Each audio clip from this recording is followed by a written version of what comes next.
La Sociedad Dominica de Medios de Comunicación, Sodomco, presenta A Pensar Más con Rosa María Palacios.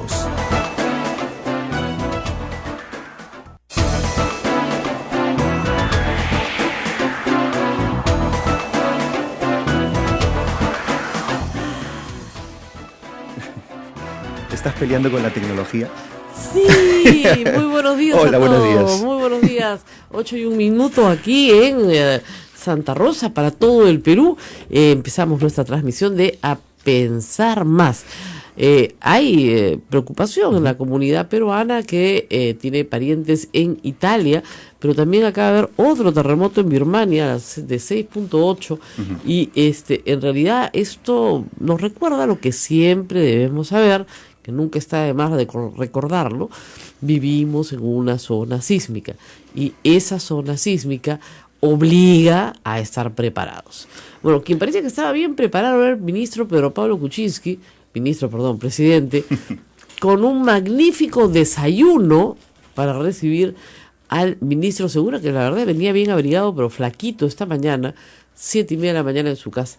No va a haber ejercicio, por lo menos con el presidente el día de hoy, porque tiene que conversar con Segura, ¿no?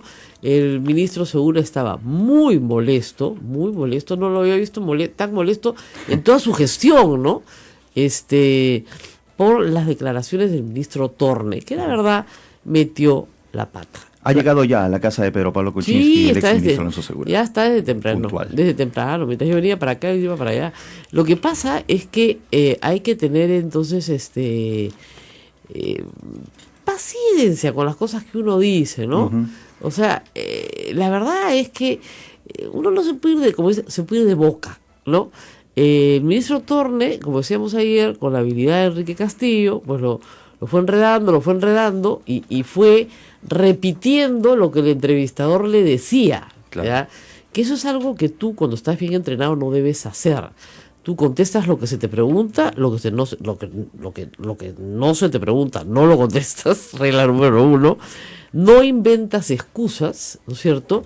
Y no construyes una historia sobre algo de lo cual no tienes absoluta certeza, ¿no? Entonces, la historia con, acaba de llegar el padre Javier, además, vestido de inquisidora, me está dando miedo, es nuestro director ahorita, no inventas aquello de lo cual no tienes certeza para satisfacer a tu entrevistador, ¿no es cierto? Los periodistas hacemos eso, a veces durante una entrevista generamos empatía con el entrevistado y el entrevistado nos termina diciendo lo que nosotros queremos oír, y si el entrevistador es hábil, no es lo que nosotros queremos oír, es lo que queremos que el público oiga, que dice este importante entrevistado. Entonces, miren, lo que yo siempre les he dicho, que Nadine Heredia haya tenido influencia sobre su esposo, qué duda cabe, pero qué duda cabe, al punto de que la familia paterna la acusa, ¿no es cierto?, de haber impedido el indulto de don Tauro Humala, ¿no es cierto? Entonces, sí, ahí hay un pleito familiar y un pleito grande, de haber separado a su padre, a su madre, a su resto de sus hermanos, de su entorno, digamos, político por lo menos. Que fue la presidenta del partido, por supuesto que lo fue, durante casi todo su gobierno, por lo menos Claro. los últimos 2 años con seguridad. Pero eso no significa que tenga injerencia directa, pues, ¿no? No, puede haber tenido esta injerencia directa. Ya. Eso no significa que no haya cometido el delito de usurpación de funciones. Bueno. Es decir, el delito de usurpación de funciones implica que yo doy un golpe de Estado, ¿te das cuenta? Yo digo, ya tú no vas a decir nada, decido yo. Y formalmente implica ciertos actos, ¿no es cierto? Por ejemplo, imagínense ustedes que amanezca un día y la esposa del presidente firma el nombramiento de un ministro, Claro. ¿no? Entonces, ¿qué pasó acá? Golpe de Estado, no puede ser, ¿qué es esto, no? Entonces, las formalidades no existen. Ahora, siempre hay un poder detrás del poder. Nadie, ¿no es cierto?, puede evitar que el gerente general de una compañía vaya a su casa, ¿no es cierto?, y lo reciba a su mujer y le diga: ¿cómo es posible que en tu empresa hayan despedido a fulanito, que es una buena persona, su mujer me ha llamado, son unos miserables, tiene 3 hijos en el colegio, esto me lo cambias mañana? Sí, mi amor, mañana lo llamamos para recontratarlo. Ya. Entonces, claro, usted dirá, es un pisazo, la mujer es la que maneja la empresa. No, sino que simple y llanamente de puerta para adentro, la señora puede expresarse como le dé la gana, ¿no? Y si le hace un escándalo al marido por algo que no le gustó, pues así será. Lo cierto es también que el presidente Humala no tenía ninguna formación, y no la tuvo nunca, porque es finalmente un militar, ninguna formación en manejo de comunicaciones. Y confió en su esposa, porque ella había estudiado en la Universidad de Lima esa materia. Y uno veía cómo la buscaba con los ojitos, ¿no? Como los niños en kindergarten a su mamá. ¿No hacían una vez actuaciones de tus hijos en nido, claro, que te buscan así la buscaba con los ojitos para saber dónde se paraba, qué decía, ¿no? Y ella lo iba guiando, ¿no? Pero, bueno, finalmente ella puede ser pues su cheerleader, su entusiasta, ¿no? Pero no es necesariamente la persona que le dice al ministro, oye, ¿sabes qué? Mañana me sacan del decreto supremo que aprueba tal cosa. O mañana te sientas con el presidente y van a firmar esto, esto y aquello. ¿Ok? Ella tenía conocimiento, sí, completo de lo que estaba pasando en el gobierno. Pero una cosa es tener conocimiento y otra cosa es tomar la decisión en representación del ministro y del presidente. ¿Te das cuenta? Eso es lo que no pueden probar. Entonces, mientras eso no se pueda probar, no la pueden denunciar por usurpación de funciones. Claro. ¿Ya? O sea, la única forma sería que ella se divorcie de su marido. Y tampoco le puedes pedir a alguien que se casa, ¿no? O que ya viene casado, viene en paquete, digamos, que se separe de su esposo. Lo que pasa es que ella fue muy indiscreta y hizo de su presencia, ¿no es cierto?, por soberbia. Es un pecado bien grande, ¿no? Según el padre de todos los pecados es la soberbia. Por soberbia y por su falta de discreción, siempre quiso estar en el lente de los fotógrafos. Ese es el problema. Y se puso en primera fila, rompió el protocolo varias veces. Ustedes han visto, por ejemplo, en el último 28 de julio, la esposa del presidente se sentó en ¿dónde? En la tribuna de invitados, porque la esposa del presidente es una invitada, ¿cierto? Una muy buena invitada, pero una invitada al fin y al cabo. Y el presidente se sentó al lado de ¿quién? De la presidenta del Congreso y del presidente del Poder Judicial, que representan los tres poderes del Estado. Ese es el protocolo según Cancillería. O sea, lo que se ha hecho es regresar al protocolo que Cancillería establece para este tipo de eventos. Entonces, cuando tú rompes el protocolo, no para acercarte más a la gente, no, sino para que la prensa te fotografía a ti más, ¿no es cierto?, cosechas este tipo de cosas. Y fue ella, creo yo, la que se puso en bandeja para ser atacada sistemáticamente por Alan García. Sistemáticamente. Lo que le ha hecho esa mujer a Alan García no se lo han hecho a nadie en el Perú. O sea, decirle una y otra vez que se va a reelegir, la reelección conyugal, la reelección, todos los días, durante años, ¿no? La pareja presidencial, la reelección conyugal, el cajero de Palacio. Todas esas son frases de Alan García. Y una prensa que vive de ella. Si ella cobrara royalty por su imagen, pues eso sería millonaria. O sea, yo no entiendo cómo Perú 21... ¿no es cierto?, puede publicar una portada más de 3 días sin que ella aparezca. Y decir, qué raro ese día que no apareció, ya apareció. ¿Ya? Para informar cualquier nimiedad. Comisión nadie se formaría. ¿Ya? Obviamente, pues van a formar una... Ya le investigan, la notifican, la vuelven a notificar. Hasta ahora no la juzgan. Hasta ahora no se formula la acusación fiscal por lavado de activos. Lo único que se tiene es un impedimento de salir del país, que está más próximo a vencerse, porque duraba 4 meses. Entonces ya, bueno, quieren hacer charqui con la mujer, pues hagan charqui, pero háganlo de una vez, ¿no? La largan y la largan y la largan. ¿Por qué? Yo la verdad es que no entiendo. Bueno, es un caso parecido al de Alejandro Toledo. O sea, si tú quieres juzgar a Alejandro Toledo por lavado de activos, júzgalo de una vez. El caso ya tiene 3 años. El caso de esta señora va a cumplir en enero, me parece, 2. Las agendas fueron presentadas al público hace más de 1 año, ¿no es cierto? Y hay otros casos en los cuales efectivamente, así, pum, lo chapan y se lo llevan, ¿no? Claro. Entonces acá no. Porque al menos hay una prueba, ¿no?, que lo sustenta. Así es. Bueno, tenemos noticias de Italia que vienen siendo mucho más graves de lo que se pensó anoche. Estamos hablando ya de 63 muertos en Italia. Es un número considerable para un país europeo. no tan acostumbrado como nosotros a estar en el Círculo de Fuego del Pacífico, pero que toma normalmente medidas de seguridad mucho más altas que las nuestras, con mejores estándares que los nuestros, ¿no es cierto? Y lamentablemente el número de víctimas va a ir creciendo en la medida en que se vayan recogiendo los escombros y se vaya encontrando más gente. Hasta el momento no hay peruanos entre las víctimas. Hay un número del consulado de Roma donde cualquier persona que nos esté escuchando puede llamar a preguntar por información de familiares. La zona del epicentro efectivamente es Roma, pero más hacia la zona de Perugia. Hay una pequeña población que sí ha sido afectada muy duramente y, bueno, ustedes saben siempre, lamentablemente hay peruanos en todas partes, es posible que exista alguno ahí. El Departamento de Estado de los Estados Unidos ha urgido a los americanos que están de vacaciones en la zona, para el hemisferio norte estamos en agosto, es época de vacaciones, es su verano, es el verano también europeo, que se comuniquen inmediatamente también con su consulado, que se reporten con su consulado para establecer si hay algún problema o simplemente señalar que están bien, por si sus familiares llaman y no se pueden comunicar. Ahora, muchos se preguntarán por qué este terremoto ha tenido tanto impacto, si ha sido de 6.2, que para algunos países, pues, inclusive el nuestro podría no ser tan fuerte. Sin embargo, hay que tomar en consideración algo que ya debemos saber. La profundidad ha sido muy baja, 10 kilómetros, y esto ha provocado, pues, estas consecuencias. El Papa Francisco y los principales líderes políticos ya están mostrando, Rosa María, su solidaridad tras el trágico terremoto en Italia, y seguramente lo harán también en el caso de Birmania, que es una noticia que está en desarrollo. 6.8, también a 25 kilómetros de profundidad. Claro, mientras menos profundo es un terremoto, más devastador es, eso hay que recordarlo. Entonces ya no solamente es la intensidad del terremoto en la escala de Richter, que es la que medimos los terremotos, sino también la escala del terremoto en la profundidad, y eso es el daño que causa. Ahora, también, por supuesto, como ustedes saben, mucho depende del tipo de suelo en el que se desarrolla un terremoto.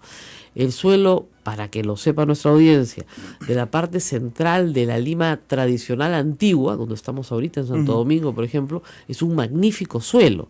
El Cercado tiene de los mejores suelos de Lima. Miraflores, San Isidro, Jesús María, Magdalena, Pueblo Libre, buenos suelos. Malos suelos, La Molina, Lomo Corvina en Villa María del Triunfo, o sea, todo lo que es arenoso es mal suelo. Entonces, un terremoto importante en la ciudad de Lima, con la misma magnitud y a veces con las mismas técnicas de construcción, puede tener efectos muy distintos ahí donde se construyó sobre buen suelo que ahí donde se construyó sobre mal suelo. Entonces eso hay que tenerlo muy en consideración. Y luego, por supuesto, las técnicas de construcción, ¿no es cierto? Aquí nosotros sabemos que nos va a caer algo encima, ¿no, padre? Algo nos va a caer encima. Pero tenemos que correr un poquito porque esto ha durado 400 años, ¿no? Sí. La torre se cae. La torre se nos va a caer casi, se ha caído tantas veces. Se ha caído, sí. Se ha caído muchas veces, es normal. Por más que le hagan bien, se va a caer. Entonces, si está usted cerca de Santo Domingo, no se pega a la torre. Ahora, a propósito, y que mencionas este tema, muy cerca de acá, en la zona de Rima, que en la avenida Pizarro, hay fachadas, Rosa María, fachadas que no están amarradas con ningún tipo de columna o algo parecido, y que simplemente están de adorno, están sostenidas con un palo y con un aviso que dice, por si acaso, peligro de derrumbe. Claro. Pero está hace meses así. Claro. Entonces, miren, la Municipalidad Provincial de Lima, ¿no es cierto?, tiene una responsabilidad importante en esto. No se puede dejar simplemente al abandono, ¿no es cierto? Así como nosotros, que pertenecemos a la Iglesia Católica, creo que también tenemos una responsabilidad muy importante en contribuir a la refacción de los templos. Acá tenemos templos muy antiguos que necesitan refacciones. Defensa Civil también los inspecciona. Y también tenemos que hacer de vez en cuando, yo siempre he dicho a la gente de mi parroquia, de vez en cuando deberíamos hacer un simulacro en misa, ¿no? Sí. A ver si no nos pegamos unos a los otros para poder salir corriendo, ¿ok? De verdad, o sea, hay que saber, las iglesias, como son muy antiguas en el Perú, y aún las nuevas, tienen muchas vías de escape, o sea, hay varias puertas laterales, frontales, amplias y muy anchas. Entonces, eso sí permite que rápidamente la gente salga. Están pensadas para permitir que salga una procesión grande, ¿no es cierto? Entonces, sí hay forma de invitar a la salida ordenada, pero hay que salir, ¿no? Hay que salir, hay que ponerse en un lugar seguro, hay que saber dónde afuera es salir seguro. Si nosotros, por ejemplo, salimos de acá, o las personas que nos están escuchando salen del templo, bueno, el problema es que salen del templo y te cae la torre encima. Entonces, de repente, lo más seguro no es ir hacia la torre, sino ir hacia la Alameda Chabucaranda, que es una zona que tiene una explanada, ¿no es cierto?, más ancha. No hay nada que te y pueda no hay caer nada encima, que te pueda caer, ¿no es cierto? Ahora, es un puente, ¿ah? Sí, pero te paras pues antes del puente, ¿no? Ah, bueno. Te paras un poquito antes del puente, o sea, no te pegas mucho a la pared, ¿no es cierto? O sea, quédate quieto. O sea, no te pares bajo el balcón. He visto simulacros en Japón, Rosa María, donde la gente lo único que hace es agacharse y tocar el suelo. Ya, porque miren, ahí es un tema de fe, ¿ya? Ya. No, de verdad, de credibilidad. Los japoneses, como son personas muy disciplinadas, son un pueblo muy disciplinado, un pueblo que ha sufrido muchísimo, y que ha sufrido una guerra en su propio territorio. Correcto. Entonces, si el Estado les dice que el edificio no se va a caer, el edificio no se va a caer, porque están construidos para una magnitud de sismo grado 9. Entonces saben perfectamente que el edificio no se cae, ¿no? La edificación en la que están, no. Entonces, por lo tanto, salir corriendo puede causar mayores daños que permanecer en su sitio. Lo único que sí tienen que tener cuidado con los cielos rasos de las oficinas. Correcto. ¿No es cierto? Que botan fluorescentes, luces, etcétera, alambres.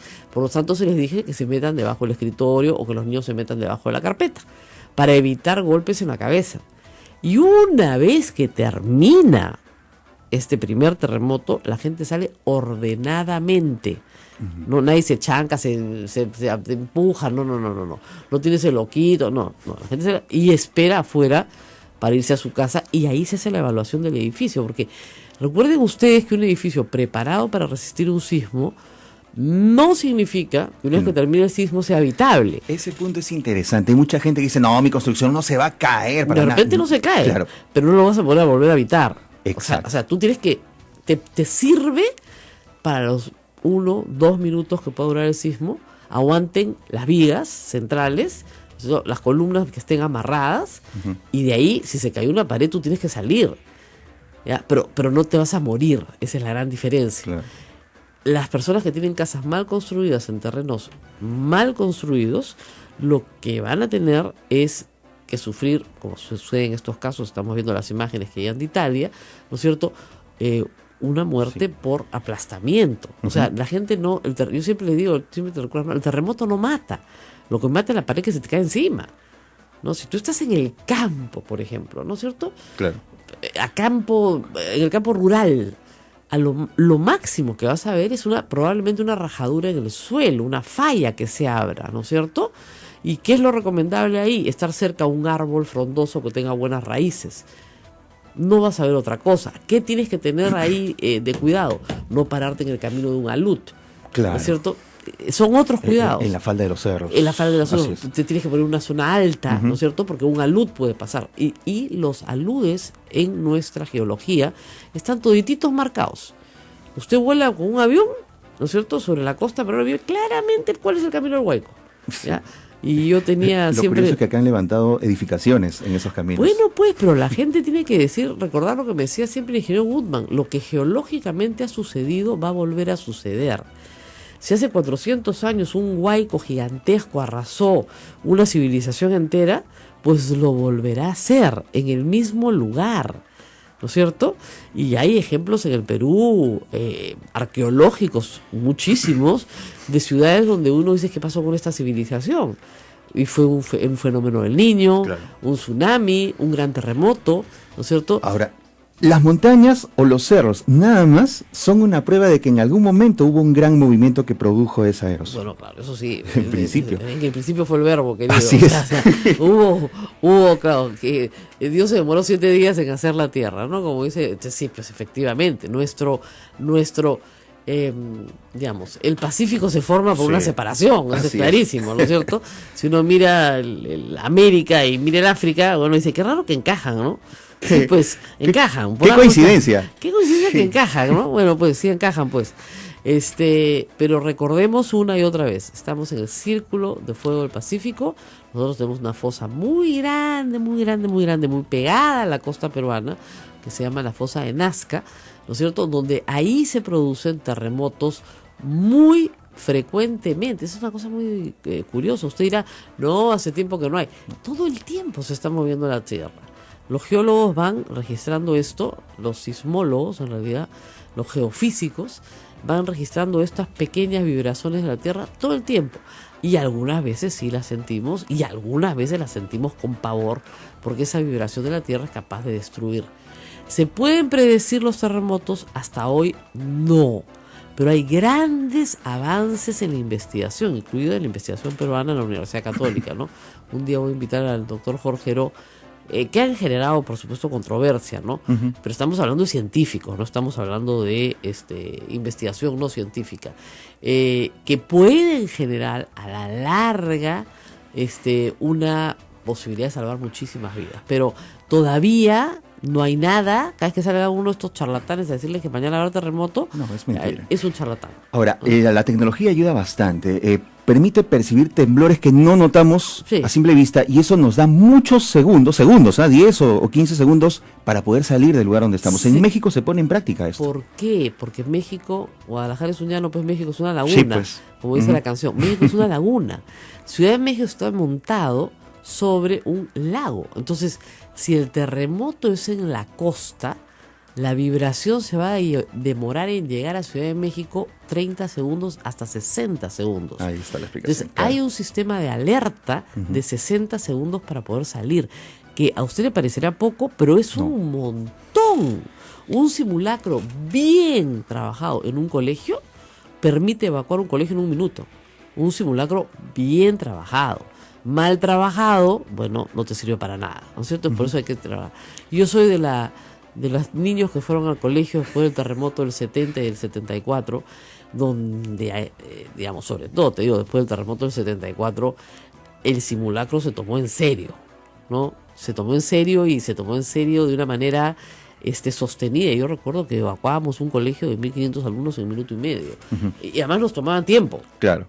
¿No? Entonces, y lo hacíamos muy, casi como un ejercicio, eso como que tienes la asamblea el lunes, ya, así, ya, hasta que aprendimos a evacuar el colegio. El problema es que esas medidas en el currículum educativo tienen que ser sostenidas a lo largo de generaciones. Muy bien, ¿no? Nos vamos a la pausa, Sí, María. tenemos, va a venir el congresista Carlos Brus para que nos cuente cómo fue el desayuno, si es que le han contado algo. ¿No? Y por supuesto también vamos a hablar de muchas cosas. La píldora del día siguiente en debate. Yo anoche no sabía escribir sobre la píldora del día siguiente o la disculpa del día siguiente, ¿no? Ahora, antes de decirles una cosa, no hay que decirles píldora del día siguiente. Otra vez, mis colegas periodistas Comercio y República a la par, ya no sé ya, porque la píldora del día siguiente es otra píldora. Claro. Es otra píldora. O sea, hay dos. La anticoncepción oral de emergencia es un anticonceptivo. La píldora del día siguiente efectivamente es una píldora para abortar. Son dos cosas diferentes. Son fórmulas distintas también. Absolutamente, claro. La formulación es distinta. Nos vamos a la pausa. Regresamos con unas clases de educación sexual muy útiles para todos. Volvemos. Sodomco, Sociedad Dominica de Medios de Comunicación. Amigos, esto es A Pensar Más en la Sociedad Dominica de Medios de Comunicación, que integra a Radio Santa Rosa 1500 AM 105.1 FM, Radio Santo Domingo Chimbote 102.1 FM, Radio San Martín Arequipa 97.7 FM 1380 AM, Radio Veritas RTV Cusco 92.1 FM, Radio Cepagua Ucayali 100.5 FM, Radio Quillabamba La Convención Cusco 91.1 FM 1210 AM, Radio Madre de Dios Puerto Maldonado 92.5. Suscríbanse al canal de Sodomco. Ayer hacías referencia en Twitter del canal de Sodomco. Efectivamente, Rosa María, ahí están todos los programas grabados para que los puedan escuchar en cualquier momento. Bueno, y vamos a conversar de varios temas. Creo que tenemos a Álvaro Zapatel en la línea para hablar un poco de este impasse tan extraño, ¿no es cierto?, entre el ministro Torne y el ministro Segura. Hay que decir algo bien importante. El viceministro de Filippi, anterior viceministro, ha señalado que en el Ministerio de Economía y Finanzas los únicos dos burócratas, digamos, que se han ido son el ministro Segura y él. todo el resto de la burocracia ha permanecido en el ministerio. Y eso está bien, porque es burocracia que viene no solamente del gobierno de Humala, viene del gobierno de García, de Toledo y probablemente hasta del gobierno de Fujimori. Yo no me quiero extender hasta el segundo gobierno de la UNDE, porque me parece que soy una exagerada, pero hay gente de carrera. Y las personas que trabajan en la administración pública no son esclavos, que el que llega vota a todos, ¿ok? Por lo menos, y tampoco son personas que trabajan para un gobierno, son personas que trabajan para el Estado peruano, que es algo muy distinto, hay que entenderlo 1000 veces. Yo tenía un amigo mío y yo también decía lo mismo. Yo nunca he trabajado para un gobierno, yo he trabajado para el Estado peruano. Si hubiera trabajado por un gobierno, hubiera militado en un partido, ¿no es cierto? Me hubiera inscrito en el partido, hubiera pedido un cargo de confianza, ¿no? Eso es trabajar para el gobierno. O sea, un maestro, nos escucha, ¿es un funcionario estatal? Sí, señor. Recibe un sueldo del Estado. ¿Es un empleado del gobierno? No, es un empleado del Estado. Y además la ley le concede cierta estabilidad en su puesto, ¿no es cierto?, que tiene que ser defendida. No todos los puestos de la administración pública tienen la calidad de ser puestos con estabilidad, pero muchos sí. Y hay algunos que son de confianza, pero que, como el funcionario ha hecho carrera dentro de la administración pública, puede cambiar de dirección, digamos, o pasar de una dirección regional a una dirección nacional, a una coordinación, e ir subiendo hasta llegar a un puesto de Dirección Nacional de Planificación, dentro de un ministerio, etcétera. Bueno, vamos a conversar con Álvaro Zapater, porque lo que insiste el ministro Segura es que nadie más se fue. Por lo tanto, uno, es mentira que se hayan ido personas puestas por Nadine Heredia. Ha dicho que señale una, el ministro Torne, que diga quiénes son, porque no se ha ido nadie. O sea, primera mentira. Segunda mentira, el ministro Segura dice que él no se ha reunido a despachar, y su viceministro lo mismo, con Nadine Heredia, temas de su sector. Que los referendos ministeriales se han hecho con el presidente de la República. O sea, segunda mentira, ¿no es cierto? Y bueno, el señor Torne ha salido a pedir disculpas y ha dicho que hay sospechas. Sombras nada más entre tu vida y la mía. Álvaro Zapater, muy buenos días, gracias por contestar nuestra llamada. No, Rosa María, muchas gracias por la comunicación, por el teléfono, y también a Ismael. Bueno, tu escenario realmente me recuerda mucho a los tiempos de Alejandro Toledo, en el que pues teníamos gente competente en el espacio técnico, ¿no? Creo que había llevado al gobierno a personas de mucho nivel a nivel técnico. Para hacer política se demostró pues cierta naividad, como dicen en inglés, o ingenuidad al momento de llevar a cabo cierto tipo de declaraciones. Pareciera que lo que hizo el ministro Torne fue, como se está diciendo ya de manera extendida entre líderes de opinión y en prensa, que esto ha sido con la intención, por un lado, pareciera, de complacerse con el fujimorismo, pero por otro lado también pareciera que se hizo con la intención de salvar la cabeza de una funcionaria, de su viceministra, que al haber participado en el gobierno del presidente Humala fue cuestionada por nuevamente la bancada mayoritaria, y que él, para mantenerla en su posición de confianza, indicó que ella había sido rebelde en esa administración. Claro, él lo que dijo es, ella se enfrentó a Nadine Heredia, ¿no? Trató de mejorarla, si quieres. Pero el problema con eso es que primero es falso, ¿no es cierto? Porque hay un argumento que es fáctico. O sea, lo que ha dicho el señor Segura es que me diga qué funcionarios del Ministerio de Economía y Finanzas han salido, además de mi persona y la del viceministro de Filipe. Y no hay nadie, están todos ahí. ¿Y por qué están todos ahí? Porque es gente de carrera. Porque aunque parezca mentira, el señor Castilla era viceministro en tiempos de Alan García. Y el señor Segura fue también una persona que trabajó con Pedro Pablo Kuczynski en el mismo ministerio. Así es. O sea, el número de gente dispuesta a trabajar para el Estado que tenga algún talento es escasa. Entonces va a ser pues la misma gente. Por eso es que tenemos efectivamente la misma política económica hace más o menos 25 años. Correcto, efectivamente, como bien indicas, el talento ¿Por qué no dijo eso Torne, que era lo lógico? Sí, efectivamente, ¿no? Como tú bien dices, el talento en el Estado peruano y el Ministro de Economía y Finanzas, que es escaso, ha permitido que mantengamos cierto nivel de consecuencia en los últimos 20 años, pero que también a su vez pues responde que se ha querido mantener, como le llamaban hasta hace poco, las islas de eficiencia, ¿no? Estos pequeños espacios o recodos del Estado en el que se mantenían pues que podría decir que simulaban las del sector privado, en el que había línea de carrera, incentivos, salarios competitivos, para justamente jalar o atraer, jalar, como dice el presidente Kuczynski, a los mejores profesionales. El problema de fondo aquí creo es que lo que ha hecho el ministro Torne es sacudir aguas que no se estaban sacudiendo.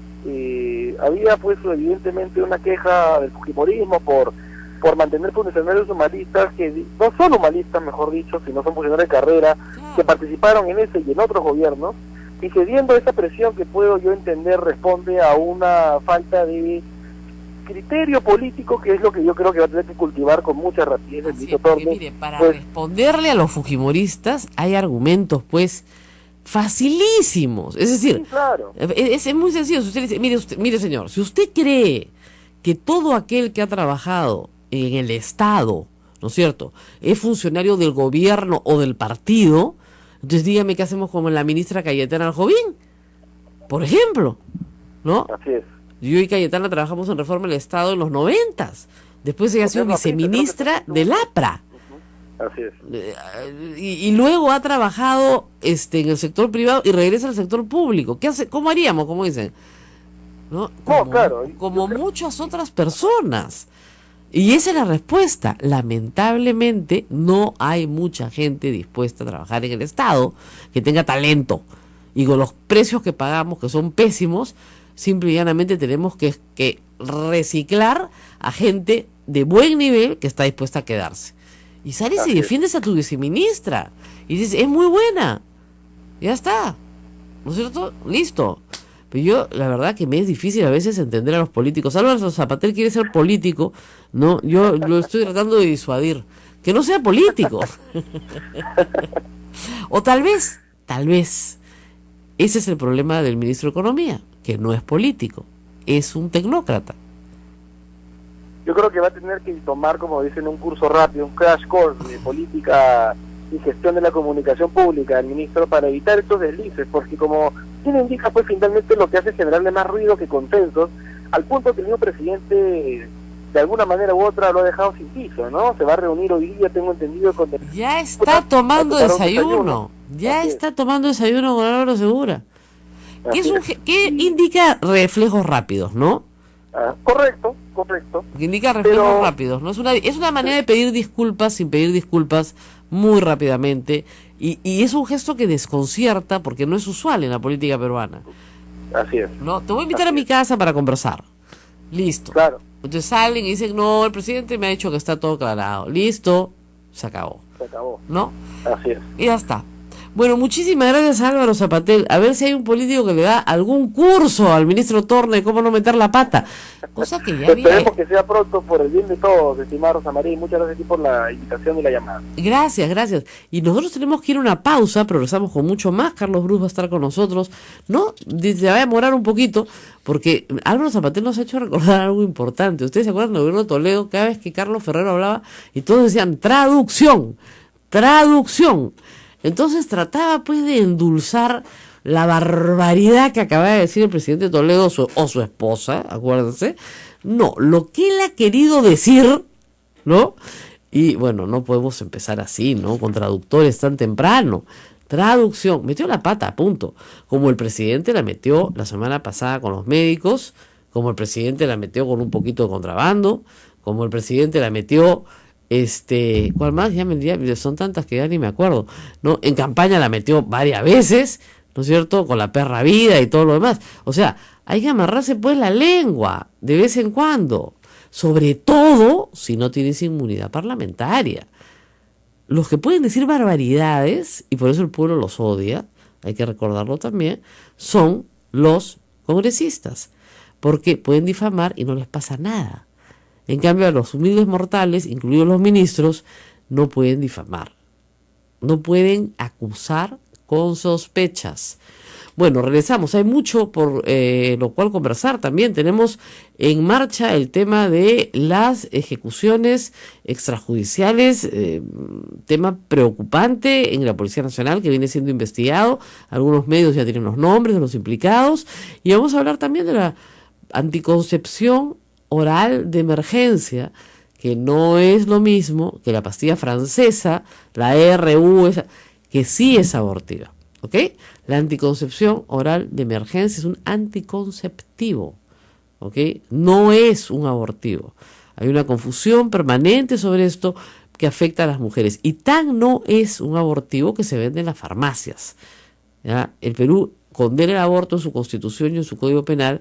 No podría vender una pastilla para hacer abortar en las farmacias, ¿no es cierto? El Tribunal Constitucional, en un fallo muy polémico, señaló que las personas podían comprarla en la farmacia, pero que el Estado no podía repartirla. Un fallo disparatado, ¿no es cierto? Entonces se ha vuelto a apelar, ¿no es cierto? Y se ha dado una medida cautelar para que se reparta la pastilla desde el Ministerio de Salud, en sus programas de salud. Temporalmente, por supuesto, hasta que se llegue de nuevo al Tribunal Constitucional, y espero que se revierta un fallo que no tiene ni pies ni cabeza. Nos vamos a la pausa y volvemos. Sodomco, Sociedad Dominica de Medios de Comunicación.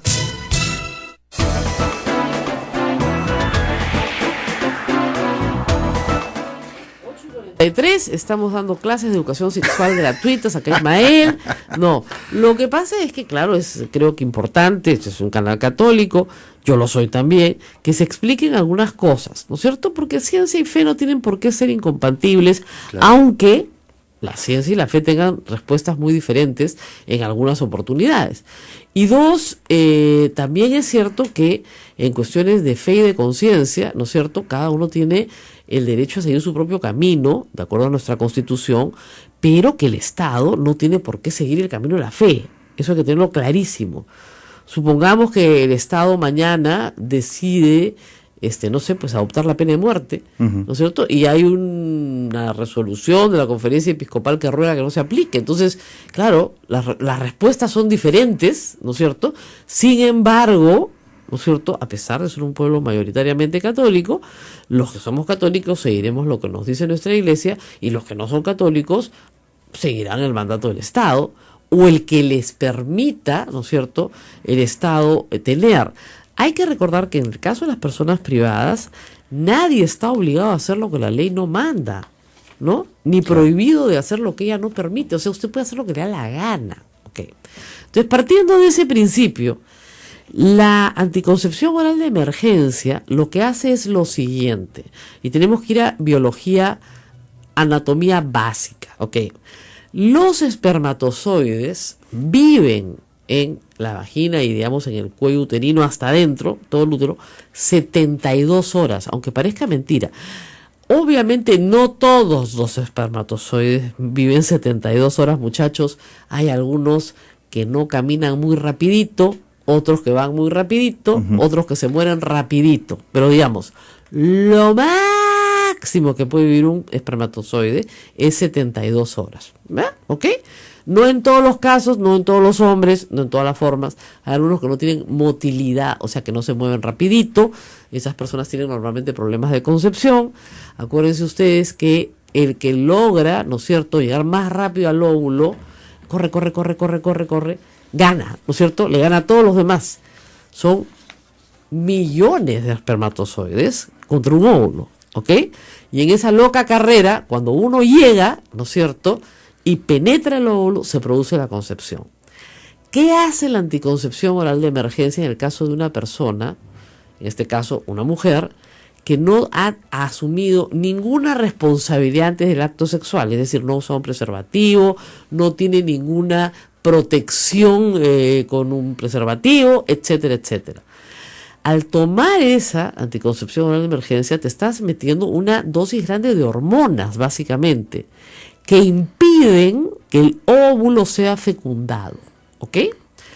No expulsa óvulos fecundados la anticoncepción oral de emergencia. No hay prueba de eso.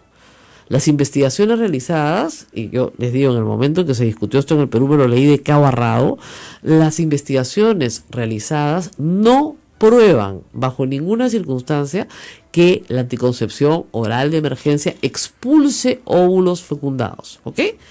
Para ponerlo en claro, si ya se fecundó el óvulo, estás embarazada, mamita, no hay nada que hacer, aunque te tomes las 16 pastillas de anticoncepción oral, lo que quieras, no se puede hacer nada. Ya está, ya llegó el muchacho, no hay nada que hacer, ¿ok? Esto simplemente te da una ventanita de oportunidad muy pequeña.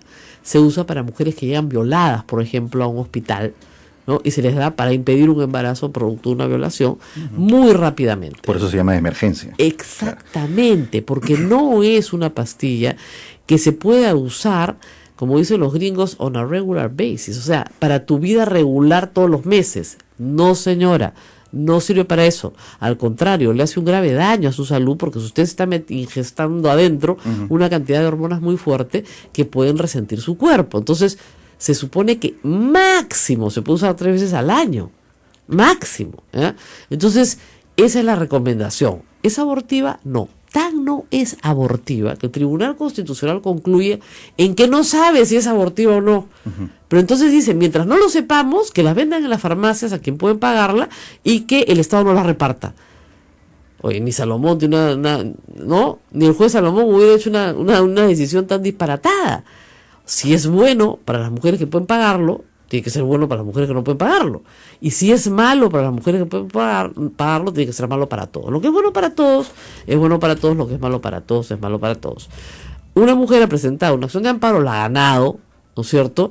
Y el Ministerio de Salud hoy está en la obligación de repartir la anticoncepción oral de emergencia, que reitero, solo se entrega a personas que están en una situación de emergencia, ¿ya? Y que tiene que ser consumida, de ser posible, inmediatamente después del acto sexual, en las siguientes horas, no 3 días después, ¿no?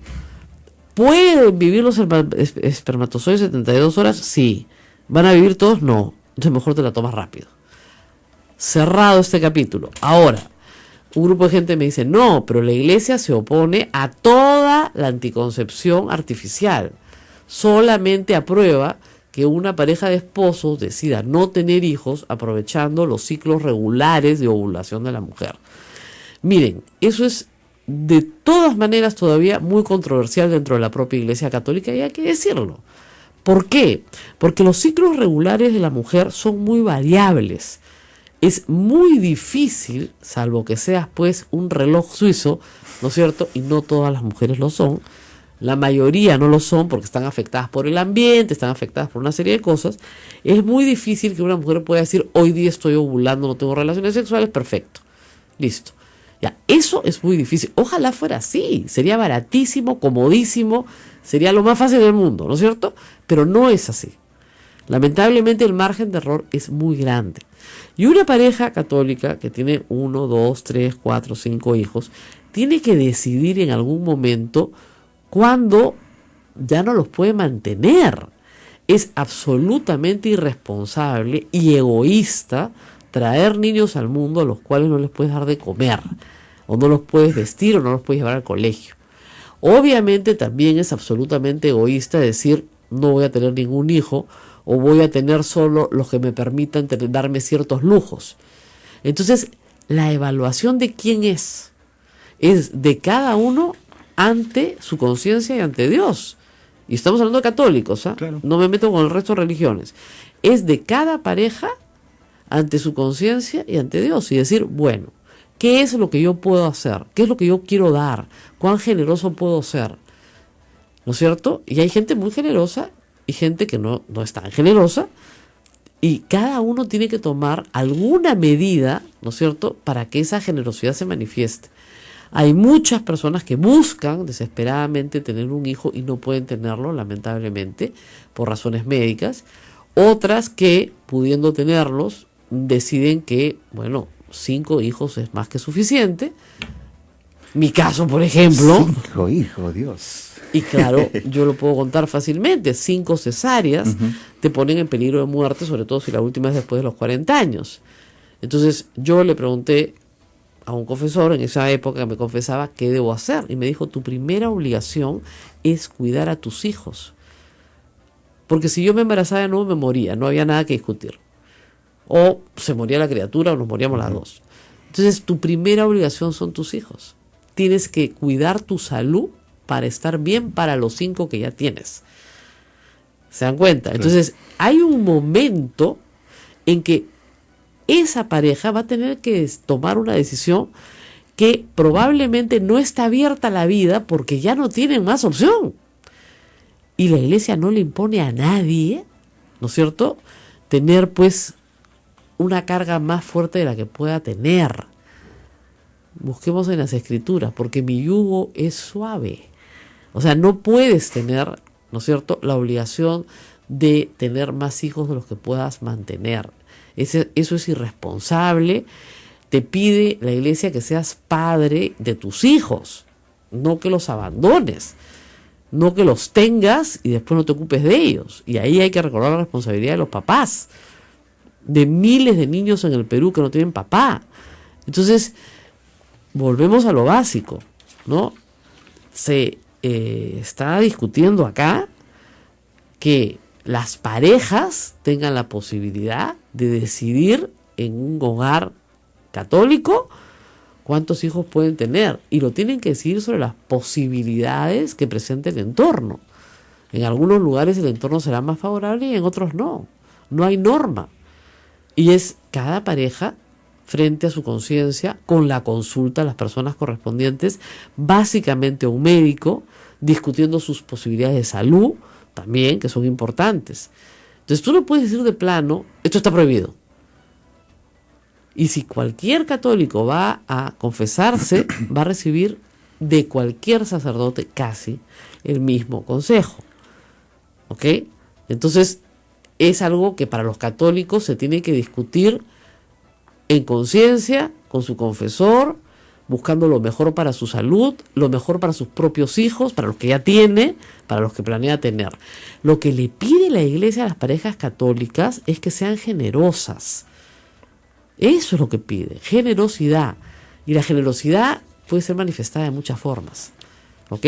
Que sean generosas con la vida, a las parejas católicas. Ahora, cuando hablamos de pareja católica, ¿no es cierto?, ¿qué es lo que le pide la iglesia a la pareja católica? Que se case, ¿ok?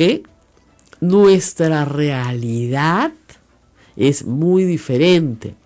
La cantidad de parejas unidas que tenemos en el Perú que no se han casado ni siquiera civilmente es gigantesca. Y esas personas merecen una atención del Estado y de la sociedad, porque sí tienen hijos. Y esos niños van al colegio, ¿no es cierto?, público, van a la salud pública, etcétera, etcétera, etcétera.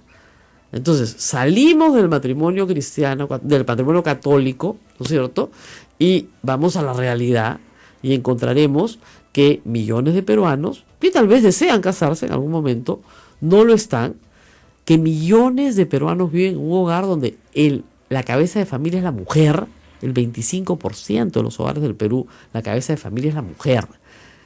Entonces, en vez de estar discutiendo tonterías, ¿no es cierto?, sobre óvulos fecundados y qué sé yo, deberíamos estar discutiendo qué hacemos con el problema central de no tener familias constituidas en el Perú. ¿Qué impedimentos hay dentro de nuestra vida para que eso pase? Porque está probado que un niño que crece con un padre y una madre va a crecer mejor, va a ser un mejor ciudadano.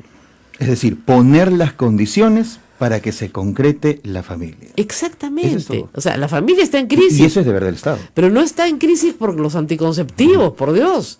Está en crisis, ¿no es cierto?, por otras variables. Por variables económicas, por relaciones de poder, por machismo, por discriminación, por promiscuidad también, ¿no es cierto? Y porque finalmente falta pues educar en el sentido de la importancia de la familia dentro de la vida católica. Falta educar. Se está fallando ahí. Entonces, la educación católica respecto a la familia no puede ser castigo, castigo, castigo, sexo, castigo, sexo, todo es castigo. Esa no es la religión católica. Los invito a leer el catecismo. Ustedes ponen en Google Catecismo de la Doctrina Cristiana. Entran. Es largo, ¿eh? Ahí está todo. Ahí está todo. Y lo que les estoy diciendo sale del catecismo. Las parejas católicas, ¿no es cierto?, deben tener relaciones sexuales dentro del matrimonio católico. Están reservadas para eso. Ahora, la realidad es otra, porque si no, no habría pues el pecado de fornicación. Es otra, ¿ok? Entonces, para esa otra realidad masiva, ¿no es cierto?, hay unas posibilidades en el mercado y el Estado tiene que prever esa realidad, no puede negarse. Y reitero, incluso de parejas constituidas por largos años, ¿no es cierto?, no están unidas dentro del matrimonio católico, ¿ok? Ahora, para el matrimonio católico, otro set de reglas. ¿Qué es lo que te piden? Que seas generoso. ¿Qué es ser generoso? Eso se establece en la conciencia de cada católico y eso se tiene que establecer dependiendo de las condiciones de vida de cada uno. Lo que no se puede ser es irresponsable. ¡Ya! Entonces, no vamos a la pausa, Rosa María. No vamos a la pausa. Esto es A Pensar Más, volvemos. Sodomco, Sociedad Dominica de Medios de Comunicación.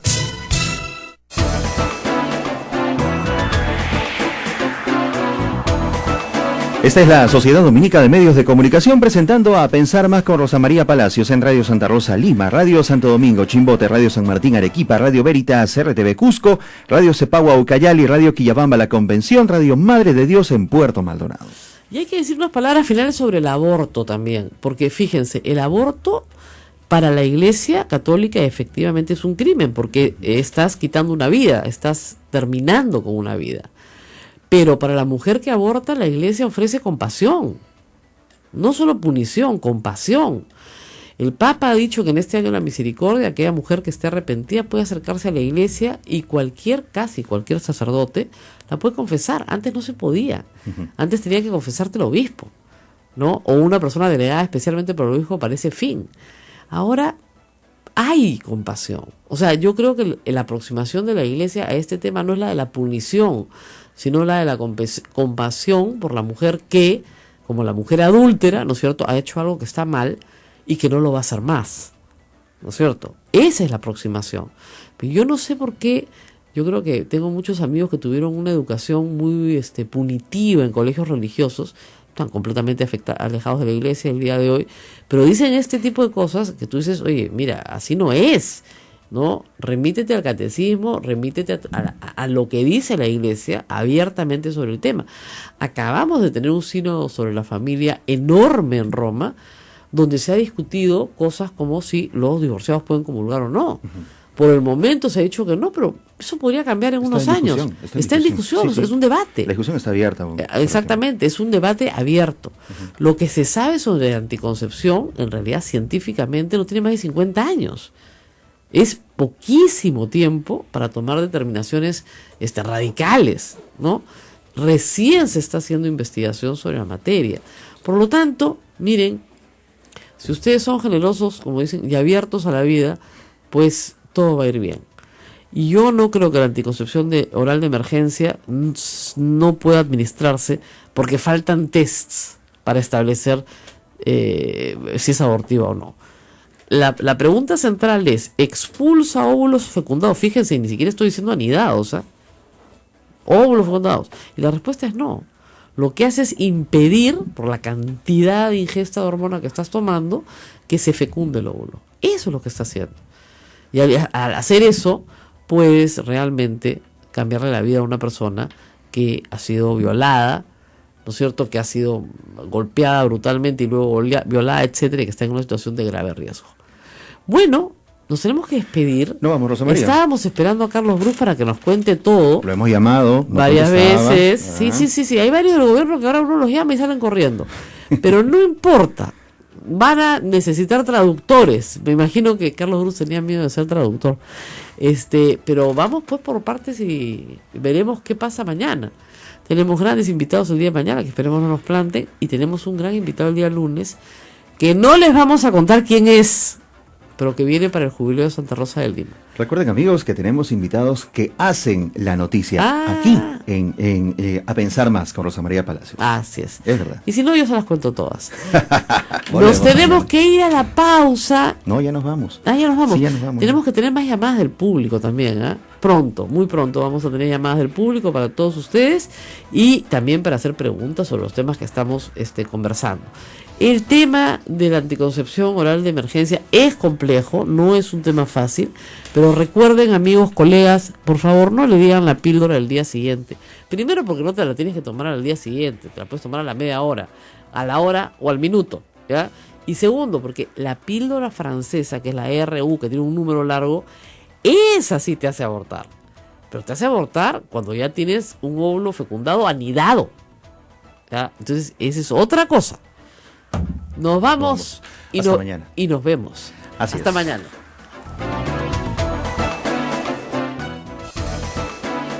Hasta aquí, A Pensar Más con Rosa María Palacios. Este programa fue producido por la Sociedad Dominica de Medios de Comunicación, Sodomco.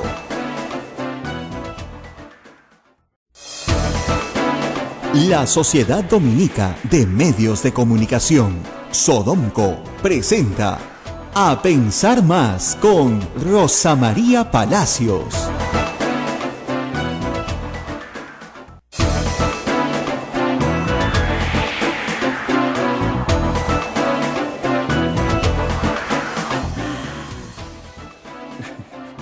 ¿Estás peleando con la tecnología? Sí, muy buenos días. Hola, a todos. buenos días. Muy buenos días. 8:01 aquí en Santa Rosa para todo el Perú. Empezamos nuestra transmisión de A Pensar Más. Hay preocupación en la comunidad peruana que tiene parientes en Italia, pero también acaba de haber otro terremoto en Birmania de 6.8 y en realidad esto nos recuerda lo que siempre debemos saber, que nunca está de más de recordarlo. Vivimos en una zona sísmica y esa zona sísmica obliga a estar preparados. Bueno, quien parecía que estaba bien preparado era el ministro Pedro Pablo Kuczynski, presidente, con un magnífico desayuno para recibir al ministro Segura, que la verdad venía bien abrigado, pero flaquito esta mañana, 7:30 de la mañana en su casa. No va a haber ejercicio, por lo menos con el presidente el día de hoy, porque tiene que conversar con Segura, ¿no? El ministro Segura estaba muy molesto, no lo había visto tan molesto en toda su gestión, ¿no? Por las declaraciones del ministro Torne, que la verdad metió la pata. Ha llegado ya a la casa de Pedro Pablo Kuczynski, el exministro Alonso Segura. Ya está desde temprano. Puntual. Desde temprano. Mientras yo venía para acá, yo iba para allá. Lo que pasa es que hay que tener entonces paciencia con las cosas que uno dice, ¿no? O sea, la verdad es que uno no se puede ir de, como dice, se puede ir de boca, ¿no? El ministro Torne, como decíamos ayer, con la habilidad de Enrique Castillo, pues lo fue enredando y fue repitiendo lo que el entrevistador le decía, Claro. ¿ya? Que eso es algo que tú, cuando estás bien entrenado, no debes hacer. Tú contestas lo que se te pregunta, lo que no se te pregunta, no lo contestas, regla número 1. No inventas excusas, ¿no es cierto? Y no construyes una historia sobre algo de lo cual no tienes absoluta certeza, ¿no? Entonces, la historia con, acaba de llegar el padre Javier, además vestido de inquisidora, me está dando miedo, es nuestro director ahorita. No inventas lo que no aquello de lo cual no tienes certeza para satisfacer a tu entrevistador, ¿no es cierto? Los periodistas hacemos eso, a veces durante una entrevista generamos empatía con el entrevistado y el entrevistado nos termina diciendo lo que nosotros queremos oír, y si el entrevistador es hábil, no es lo que nosotros queremos oír, es lo que queremos que el público oiga, que dice este importante entrevistado. Entonces, miren, lo que yo siempre les he dicho, que Nadine Heredia haya tenido influencia sobre su esposo, qué duda cabe, pero qué duda cabe, al punto de que la familia paterna la acusa, ¿no es cierto?, de haber impedido el indulto de Don Tauro Humala, ¿no es cierto? Entonces, sí, ahí hay un pleito familiar y un pleito grande, de haber separado a su padre, a su madre, a su el resto de sus hermanos, de su entorno, digamos, político por lo menos. Que fue la presidenta del partido, por supuesto que lo fue, durante casi todo su gobierno, por lo menos los últimos 2 años con seguridad. Pero eso no significa que tenga injerencia directa, pues, ¿no? No, puede haber tenido esta injerencia directa. Eso no significa que no haya cometido el delito de usurpación de funciones. Bueno. Es decir, el delito de usurpación de funciones implica que yo doy un golpe de Estado, ¿te das cuenta? Yo digo, ya tú no vas a decir nada, decido yo. Y formalmente implica ciertos actos, ¿no es cierto? Por ejemplo, imagínense ustedes que amanezca un día y la esposa del presidente firma el nombramiento de un ministro. Claro. ¿No? Entonces, ¿qué pasó acá? Golpe de Estado, no puede ser, ¿qué es esto, no? Entonces, las formalidades no existen. Ahora, siempre hay un poder detrás del poder. Nadie, ¿no es cierto?, puede evitar que el gerente general de una compañía vaya a su casa, ¿no es cierto?, y lo reciba a su mujer y le diga: ¿cómo es posible que en tu empresa hayan despedido a fulanito, que es una buena persona, su mujer me ha llamado, son unos miserables, tiene 3 hijos en el colegio, esto me lo cambias mañana? Sí, mi amor, mañana lo llamamos para recontratarlo. Ya. Entonces, claro, usted dirá, es un pisazo, la mujer es la que maneja la empresa. No, sino que simplemente de puerta para adentro, la señora puede expresarse como le dé la gana, ¿no? Y si le hace un escándalo al marido por algo que no le gustó, pues así será. Lo cierto es también que el presidente Humala no tenía ninguna formación, y no la tuvo nunca, porque es finalmente un militar, ninguna formación en manejo de comunicaciones. Y confió en su esposa, porque ella había estudiado en la Universidad de Lima esa materia. Y uno veía cómo la buscaba con los ojitos, ¿no? Como los niños en kindergarten a su mamá. ¿No hacían una vez actuaciones de tus hijos en nido, claro, que te buscan así la buscaba con los ojitos para saber dónde se paraba, qué decía, ¿no? Y ella lo iba guiando, ¿no? Pero, bueno, finalmente ella puede ser pues su cheerleader, su entusiasta, ¿no? Pero no es necesariamente la persona que le dice al ministro: oye, ¿sabes qué? Mañana me sacan del decreto supremo que aprueba tal cosa. O mañana te sientas con el presidente y van a firmar esto y aquello. ¿Ok? Ella tenía conocimiento, sí, completo, de lo que estaba pasando en el gobierno. Pero una cosa es tener conocimiento y otra cosa es tomar la decisión en representación del ministro y del presidente. ¿Te das cuenta? Eso es lo que no pueden probar. Entonces, mientras eso no se pueda probar, no la pueden denunciar por usurpación de funciones. Claro. ¿Ya? O sea, la única forma sería que ella se divorcie de su marido. Y tampoco le puedes pedir a alguien que se casa, ¿no? O que ya viene casado, viene en paquete, digamos, que se separe de su esposo. Lo que pasa es que ella fue muy indiscreta y hizo de su presencia, ¿no es cierto?, por soberbia. Es un pecado bien grande, ¿no? Según el padre de todos los pecados es la soberbia. Por soberbia y por su falta de discreción, siempre quiso estar en el lente de los fotógrafos. Ese es el problema. Y se puso en primera fila, rompió el protocolo varias veces. Ustedes han visto, por ejemplo, que el último 28 de julio, la esposa del presidente se sentó en ¿dónde? En la tribuna de invitados, porque la esposa del presidente es una invitada, ¿cierto? Una muy buena invitada, pero una invitada al fin y al cabo. Y el presidente se sentó al lado de ¿quién? De la presidenta del Congreso, que salga una procesión grande, ¿no es cierto? Entonces, sí hay forma de invitar a la salida ordenada, pero hay que salir, ¿no? Hay que salir, hay que ponerse en un lugar seguro, hay que saber dónde afuera es seguro. Si nosotros, por ejemplo, salimos de acá, o las personas que nos están escuchando salen del templo, bueno, el problema es que salen del templo y te cae la torre encima. Entonces, de repente, lo más seguro no es ir hacia la torre, sino ir hacia la Alameda Chabucaranda, que es una zona que tiene una explanada, ¿no es cierto?, más ancha. No hay nada que te pueda caer encima. Y no hay nada que te pueda caer, ¿no es cierto? Ahora, es un puente, ¿ah? Sí, pero te paras pues antes del puente, ¿no? Ah, bueno. Te paras un poquito antes del puente, o sea, no te pegas mucho a la pared, ¿no es cierto? O sea, quédate quieto. O sea, no te pares bajo el balcón. He visto simulacros en Japón, Rosa María, donde la gente lo único que hace es agacharse y tocar el suelo. Ya, porque miren, ahí es un tema de fe, ¿ya? No, de verdad, de credibilidad. Los japoneses, como son personas muy disciplinadas, son un pueblo muy disciplinado, es un pueblo que ha sufrido muchísimo, y que ha sufrido una guerra en su propio territorio. Correcto. Entonces, si el Estado les dice que el edificio no se va a caer, el edificio no se va a caer. porque están construidos para una magnitud de sismo grado 9. Entonces saben perfectamente que el edificio no se cae, ¿no? La edificación en la que están, no. Entonces, por lo tanto, salir corriendo puede causar mayores daños que permanecer en su sitio. Lo único que sí tienen que tener cuidado con los cielos rasos de las oficinas. Correcto. ¿No es cierto? Que botan fluorescentes, luces, etcétera, alambres. Por lo tanto, se les dije que se metan debajo del escritorio o que los niños se metan debajo de la carpeta para evitar golpes en la cabeza. Y una vez que termina este primer terremoto, la gente sale ordenadamente.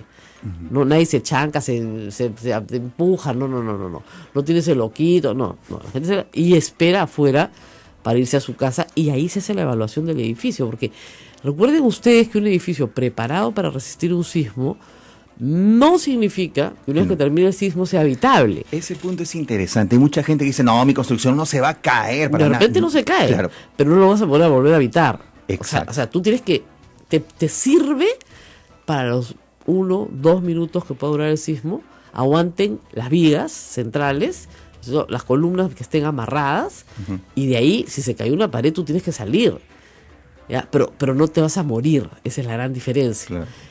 Las personas que tienen casas mal construidas en terrenos mal construidos, lo que van a tener es que sufrir, como sucede en estos casos, estamos viendo las imágenes que llegan de Italia, ¿no es cierto?, una muerte por aplastamiento. O sea, la gente no, yo siempre le digo, siempre te recuerdo, el terremoto no mata.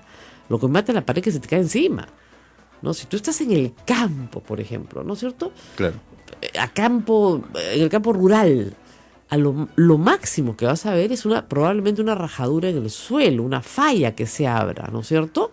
¿Y qué es lo recomendable ahí? Estar cerca a un árbol frondoso que tenga buenas raíces. No vas a ver otra cosa. ¿Qué tienes que tener ahí de cuidado? No pararte en el camino de un alud, Claro. ¿no es cierto? Son otros cuidados. En la falda de los cerros. En la falda de los cerros. Así es. Te tienes que poner una zona alta, ¿no es cierto? Porque un alud puede pasar. Y los aludes en nuestra geología están todititos marcados.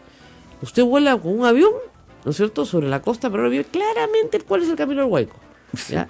Y yo tenía Lo siempre... curioso es que acá han levantado edificaciones en esos caminos. Bueno, pues, pero la gente tiene que recordar lo que me decía siempre el ingeniero Goodman: lo que geológicamente ha sucedido va a volver a suceder. Si hace 400 años un Huayco gigantesco arrasó una civilización entera, pues lo volverá a hacer en el mismo lugar, ¿no es cierto?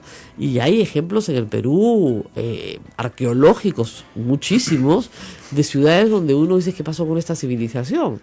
Y fue un fenómeno del Niño, Claro. un tsunami, un gran terremoto, ¿no es cierto? Ahora, las montañas o los cerros nada más son una prueba de que en algún momento hubo un gran movimiento que produjo esa erosión. Bueno, claro, eso sí. En principio. En el principio fue el verbo, querido. Así es. O sea, hubo, claro, que Dios se demoró 7 días en hacer la tierra, ¿no? Como dice, sí, pues efectivamente,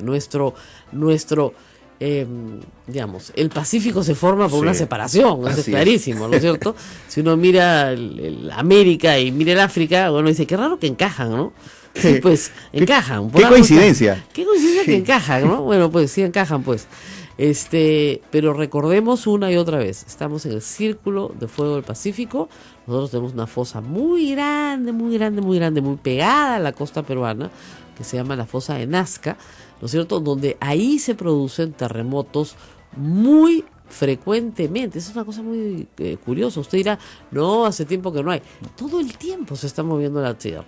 Los geólogos van registrando esto, los sismólogos, en realidad, los geofísicos, van registrando estas pequeñas vibraciones de la Tierra todo el tiempo. Y algunas veces sí las sentimos, y algunas veces las sentimos con pavor, porque esa vibración de la Tierra es capaz de destruir. ¿Se pueden predecir los terremotos? Hasta hoy no. Pero hay grandes avances en la investigación, incluida en la investigación peruana en la Universidad Católica, ¿no? Un día voy a invitar al doctor Jorge Heró, que han generado, por supuesto, controversia, ¿no? Pero estamos hablando de científicos, no estamos hablando de investigación no científica, que pueden generar a la larga una posibilidad de salvar muchísimas vidas. Pero todavía no hay nada. Cada vez que salga uno de estos charlatanes a decirles que mañana habrá terremoto, No, es mentira. es un charlatán. Ahora, la tecnología ayuda bastante. permite percibir temblores que no notamos Sí. a simple vista, y eso nos da muchos segundos, 10 o 15 segundos para poder salir del lugar donde estamos. Sí. En México se pone en práctica esto. ¿Por qué? Porque México, Guadalajara es un llano, pues México es una laguna, Sí, pues. como dice Ujú. la canción. México es una laguna. Ciudad de México está montado sobre un lago. Entonces, si el terremoto es en la costa, la vibración se va a demorar en llegar a Ciudad de México 30 segundos hasta 60 segundos. Ahí está la explicación. Entonces, hay un sistema de alerta de 60 segundos para poder salir, que a usted le parecerá poco, pero es un montón. Un simulacro bien trabajado en un colegio permite evacuar un colegio en un minuto. Un simulacro bien trabajado. Mal trabajado, bueno, no te sirve para nada, ¿no es cierto? Por eso hay que trabajar.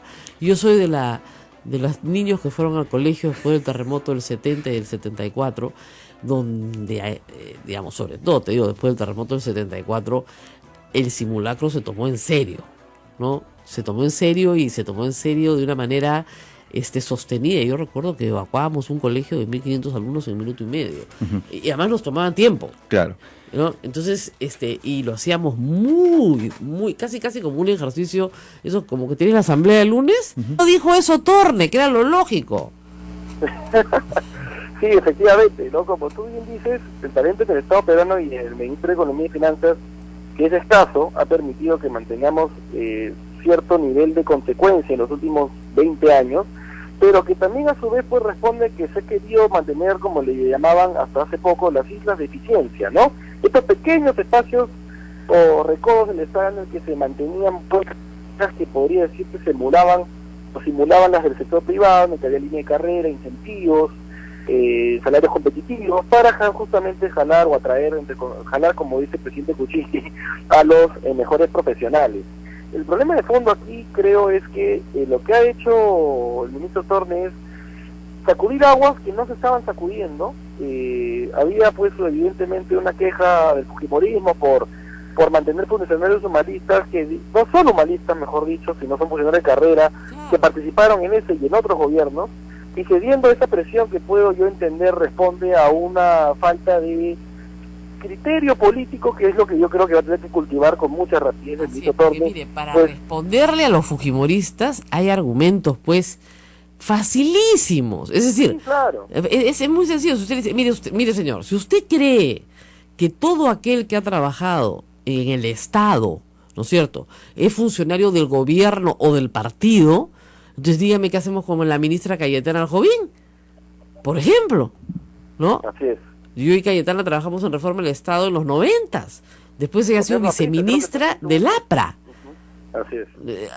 Y luego ha trabajado en el sector privado y regresa al sector público. ¿Qué hace? ¿Cómo haríamos? ¿Cómo dicen? ¿No? Como, claro. como muchas otras personas. Y esa es la respuesta. Lamentablemente no hay mucha gente dispuesta a trabajar en el Estado que tenga talento. Y con los precios que pagamos, que son pésimos, simple y llanamente tenemos que reciclar a gente de buen nivel que está dispuesta a quedarse. Y sales y defiendes a tu viceministra. Y dices, es muy buena. Ya está.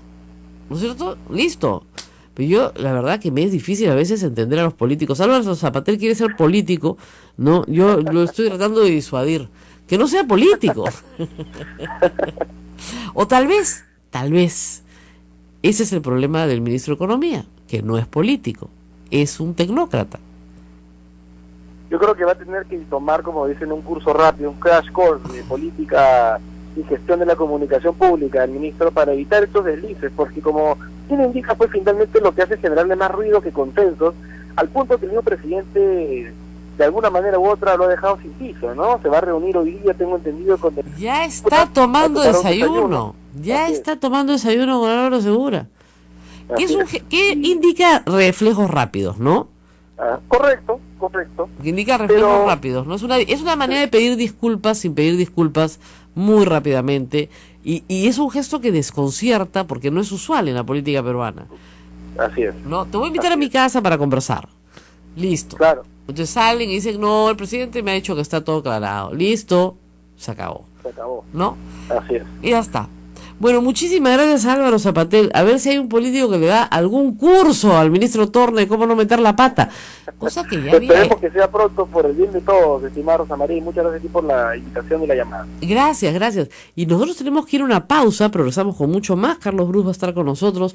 No, se va a demorar un poquito, porque Álvaro Zapatel nos ha hecho recordar algo importante. ¿Ustedes se acuerdan del gobierno de Toledo? Cada vez que Carlos Ferrero hablaba, y todos decían traducción.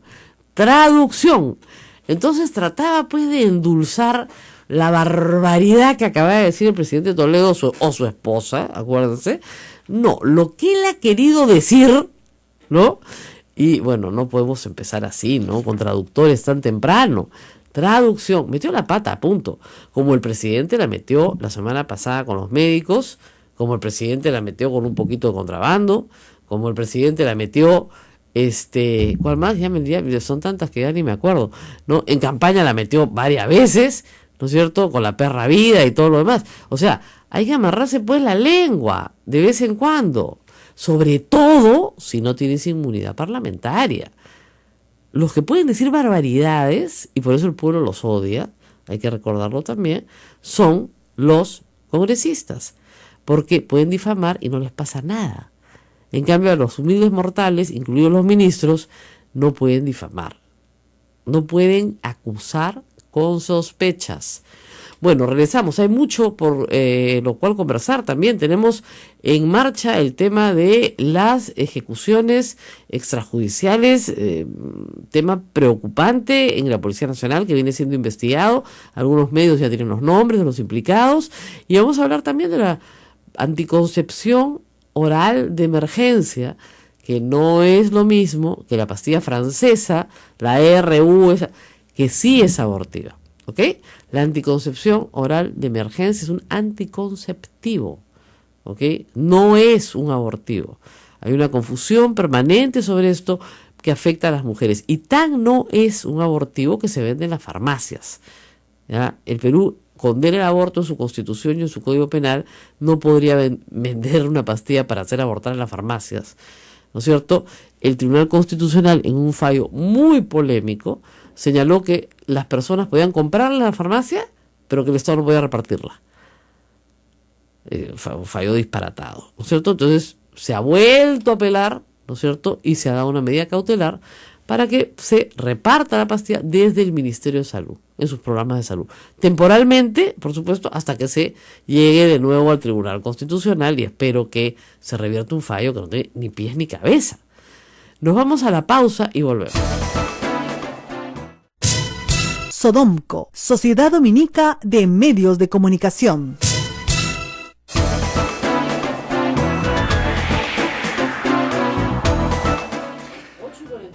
Estamos dando clases de educación sexual gratuitas acá en Ismael.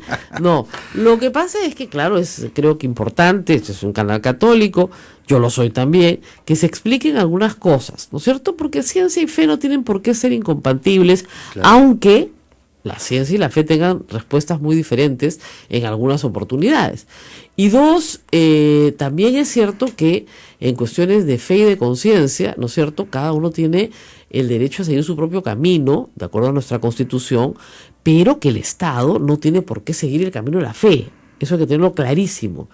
Supongamos que el Estado mañana decide, no sé, pues adoptar la pena de muerte, ¿no es cierto? Y hay y del presidente del Poder Judicial, que representa los tres poderes del Estado. Ese es el protocolo según Cancillería. O sea, lo que se ha hecho es regresar al protocolo que Cancillería establece para este tipo de eventos. Entonces, cuando tú rompes el protocolo, no para acercarte más a la gente, no, sino para que la prensa te fotografía a ti más, ¿no es cierto?, cosechas este tipo de cosas.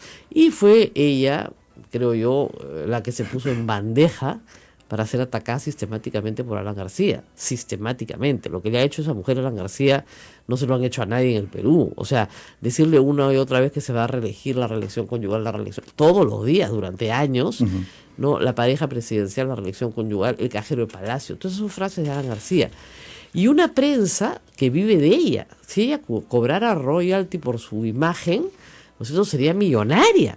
O sea, yo no entiendo cómo Perú 21, ¿no es cierto?, puede publicar una portada Más de 3 días sin que ella aparezca. Y decía yo, qué raro ese día que no apareció. Ya apareció. ¿Ya? Para informar cualquier nimiedad.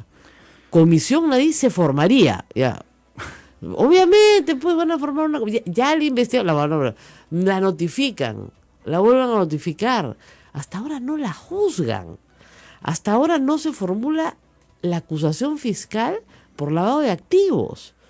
Lo único que se tiene es un impedimento de salir del país, que está además próximo a vencerse porque duraba 4 meses. Entonces ya, bueno, quieren hacer charqui con la mujer, pues hagan charqui, pero háganlo de una vez, ¿no? La largan y la largan y la largan. ¿Por qué? Yo la verdad es que no entiendo. Bueno, es un caso parecido al de Alejandro Toledo. O sea, si tú quieres juzgar a Alejandro Toledo por lavado de activos, júzgalo de una vez. El caso ya tiene 3 años. El caso de esta señora va a cumplir en enero, me parece, 2. Las agendas fueron presentadas al público hace más de 1 año, ¿no es cierto? Y hay otros casos en los cuales efectivamente, así, pum, lo chapan y se lo llevan, ¿no? Claro. Entonces acá no. Porque al menos hay una prueba, ¿no? Que lo sostiene. Así es. Bueno, tenemos noticias de Italia que vienen siendo mucho más graves de lo que se pensó anoche. Estamos hablando ya de 63 muertos en Italia. Es un número considerable para un país europeo, no tan acostumbrado como nosotros a estar en el círculo de fuego del Pacífico, pero que toma normalmente medidas de seguridad mucho más altas que las nuestras, con mejores estándares que los nuestros, ¿no es cierto? Y lamentablemente el número de víctimas va a ir creciendo en la medida en que se vayan recogiendo los escombros y se vaya encontrando más gente. Hasta el momento no hay peruanos entre las víctimas. Hay un número del consulado de Roma donde cualquier persona que nos esté escuchando puede llamar a preguntar por información de familiares. La zona del epicentro efectivamente es Roma, pero más hacia la zona de Perugia. Hay una pequeña población que sí ha sido afectada muy duramente y, bueno, ustedes saben siempre, lamentablemente hay peruanos en todas partes, es posible que exista alguno ahí. El Departamento de Estado de los Estados Unidos ha urgido a los americanos que están de vacaciones en la zona, para el hemisferio norte estamos en agosto, es época de vacaciones, es su verano, es el verano también europeo, que se comuniquen inmediatamente también con su consulado, que se reporten con su consulado para establecer si hay algún problema o simplemente señalar que están bien, por si sus familiares llaman y no se pueden comunicar. Ahora, muchos se preguntarán por qué este terremoto ha tenido tanto impacto, si ha sido de 6.2, que para algunos países, pues, inclusive el nuestro podría no ser tan fuerte. Sin embargo, hay que tomar en consideración algo que ya debemos saber. La profundidad ha sido muy baja, eso es 10 kilómetros, y esto ha provocado, pues, estas consecuencias. El Papa Francisco y los principales líderes políticos ya están mostrando, Rosa María, su solidaridad tras el trágico terremoto en Italia, y seguramente lo harán también en el caso de Birmania, que es una noticia que está en desarrollo. 6.8, también a 25 kilómetros de profundidad. Claro, mientras menos profundo es un terremoto, más devastador es, eso hay que recordarlo. Entonces ya no solamente es la intensidad del terremoto en la escala de Richter, que es la que medimos los terremotos, sino también la escala del terremoto en la profundidad. Y eso es el daño que causa. Ahora, también, por supuesto, como ustedes saben, mucho depende del tipo de suelo en el que se desarrolla un terremoto. El suelo, para que lo sepa nuestra audiencia, de la parte central de la Lima tradicional antigua, donde estamos ahorita en Santo Domingo, por ejemplo, es un magnífico suelo. El Cercado tiene de los mejores suelos de Lima. Miraflores, San Isidro, Jesús María, Magdalena, Pueblo Libre, buenos suelos. Malos suelos, La Molina, Lomo Corvino en Villa María del Triunfo, o sea, todo lo que es arenoso es mal suelo. Entonces, un terremoto importante en la ciudad de Lima, con la misma magnitud y a veces con las mismas técnicas de construcción, puede tener efectos muy distintos ahí donde se construyó sobre buen suelo que ahí donde se construyó sobre mal suelo. Entonces eso hay que tenerlo muy en consideración. Y luego, por supuesto, las técnicas de construcción, ¿no es cierto? Aquí nosotros sabemos que nos va a caer algo encima, ¿no, padre? Algo nos va a caer encima. Pero tenemos que correr un poquito porque esto ha durado 400 años, ¿no? Sí. La torre se cae. La torre se nos va a caer casi, se ha caído tantas veces. Se ha caído, sí. Se ha caído muchas veces, es normal. Por más que le hagan bien, se va a caer. Entonces, si está usted cerca de Santo Domingo, no se pega a la torre. Ahora, ¿no es a cierto? propósito, y que mencionas este tema, muy cerca de acá, en la zona de Rima, que en la avenida Barrio Pizarro, Santos. hay fachadas, Rosa María, fachadas que no están amarradas con ningún tipo de columna o algo parecido, y que simplemente están, De adorno, claro. están sostenidas con un palo y con un aviso que dice, por si acaso, Se va a peligro de caer. derrumbe. Ya, claro. Pero está hace meses así. Claro. Entonces, miren, la Municipalidad Provincial de Lima, Ujú. ¿no es cierto?, tiene una responsabilidad importante en esto. No se puede dejar simplemente al abandono, ¿no es cierto? Así como nosotros, que pertenecemos a la Iglesia Católica, creo que también tenemos una responsabilidad muy importante en contribuir a la refacción de los templos. Acá tenemos templos muy antiguos que necesitan refacciones. Defensa Civil también los inspecciona. Y también tenemos que hacer de vez en cuando, yo siempre he dicho a la gente de mi parroquia, de vez en cuando deberíamos hacer un simulacro en misa, ¿no? Sí. A ver si no nos pegamos unos a los otros para poder salir corriendo, ¿ok? De verdad, o sea, hay que saber, las iglesias, como son muy antiguas en el Perú, y aún las nuevas, tienen muchas vías de escape, o sea, hay varias puertas laterales, Y frontales, grandes, amplias. y Ujú. muy anchas. Entonces, eso sí permite que rápidamente la gente salga. Están pensadas para permitir, ya, así, ya, Muy bien. hasta que aprendimos a evacuar el colegio. El problema es que esas medidas en el currículum educativo tienen que ser sostenidas a lo largo de generaciones. Muy bien. ¿no? Nos vamos a la pausa, Rosa Sí, María. tenemos, va a venir el congresista Carlos Brus para que nos cuente cómo fue el desayuno, si es que le han contado algo. ¿No? Y por supuesto también vamos a hablar de muchas cosas. La píldora del día siguiente, el debate. Yo anoche, yo no sabía escribir sobre la píldora del día siguiente o la disculpa del día siguiente. ¿No? Ahora, antes de decirles una cosa, no hay que decirles píldora del día siguiente. Otra vez, mis colegas periodistas, Comercio y República a la par. Ya, no se llama, porque la píldora del día siguiente es otra píldora. Claro. Es otra píldora. O sea, hay dos. La anticoncepción oral de emergencia es un anticonceptivo. La píldora del día siguiente efectivamente es una píldora para abortar. Son dos cosas diferentes. Son fórmulas distintas también. Absoluta, la formulación es distinta. Nos vamos a la Nos pausa. vamos a la pausa. Regresamos Volvemos. con unas clases de educación sexual muy útiles para todos. Volvemos. Sodomco, Sociedad Dominica de Medios de Comunicación.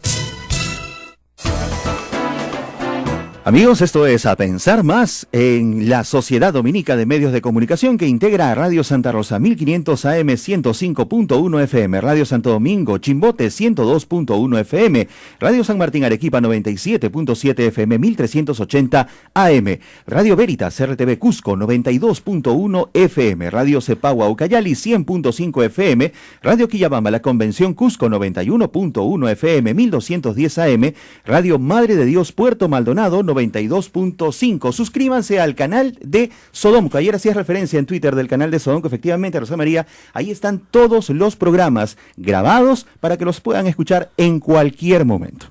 Bueno, y vamos a conversar de varios temas. Creo que tenemos a Álvaro Zapatel en la línea para hablar un poco de este impasse tan extraño, ¿no es cierto?, entre el ministro Torne y el ministro Segura. Hay que decir algo bien importante. El viceministro de Filippi, anterior viceministro, ha señalado que en el Ministerio de Economía y Finanzas los únicos dos burócratas, digamos, que se han ido son el ministro Segura y él. Todo el resto de la burocracia ha permanecido en el ministerio. Y eso está bien, porque es burocracia que viene no solamente del gobierno de Humala, viene del gobierno de García, de Toledo y probablemente hasta del gobierno de Fujimori. Yo no me quiero extender hasta el segundo gobierno de la UNDE, porque me parece que soy una exagerada. Pero hay gente de carrera.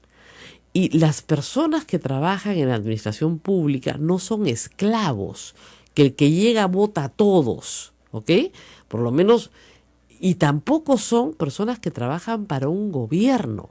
Son personas que trabajan para el Estado peruano, que es algo muy distinto, hay que entenderlo 1000 veces. Yo tenía un amigo mío y yo también decía lo mismo.